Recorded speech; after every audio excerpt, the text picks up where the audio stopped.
Asked about my depression, and people say, "Well, Lance, you're seeming like a fairly well-adjusted, happy guy. How do you get there? What's it like?"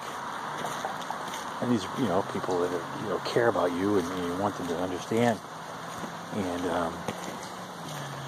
it can't be so serious.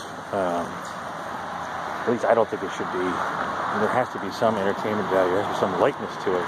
So I always like to talk about chocolate cake. And because everyone wants to eat chocolate cake. People love chocolate cake. There's even, I believe, a chocolate cake called Death by Chocolate. So there you go. So imagine, if you will, that you are on a diet. Or even better, imagine you are a severe diabetic and you can't have chocolate cake. You'll go into a coma, at least. Now, also imagine that this chocolate cake is a very special cake, and there isn't much of it. In fact, there's one slice. There's one slice of this cake, and it's someone's birthday cake close to you, your daughter or your wife. And if you ate that cake, it would hurt everybody. But you want the cake. Cake is comforting. Cake is there as an option. When you're having a hard day, you think about, well, I could always go home and eat the cake. My family would understand. The cake wouldn't solve anything. But at least for a little bit, I would feel better.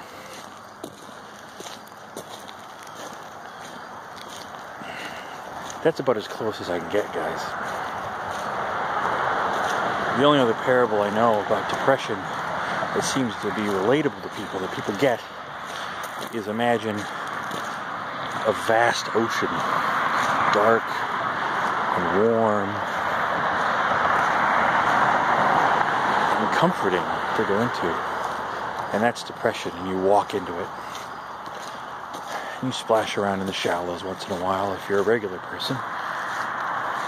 Knee deep at a funeral. Waist deep at the bedside of a dying friend.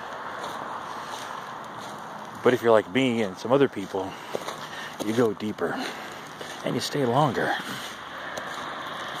And there comes a point when the swells pop you off your feet. And you can't touch the bottom for a second. And it scares the hell out of you. Because now, for that moment, you're just treading water. You can't go forward, you can't go back. And maybe your head goes underwater once from a rogue wave out of sequence with the others. A particularly bad event in your life comes along while you're in this depressed state. And it puts you under for a little bit, but you pop back up. But while you're under, it's dark. And the depression is in your eyes and your ears and your nose. It's a whole different sensory experience. But you pop back up again. Maybe someone pulls you back up a little bit. Maybe, life has ups and downs. Maybe something good happens. Maybe someone calls you. Maybe a friend contacts you again and pulls you up a little bit.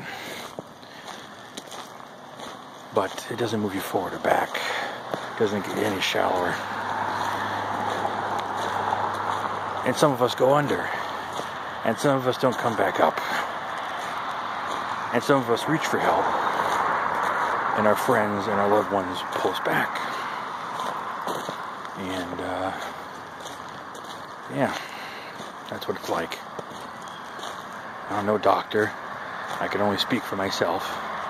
But I have to speak because I'm trying to relate this to people and reduce the stigma of depression so that other people can understand.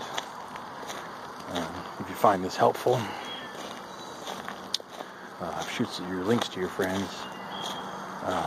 If you like it, click on the like thing.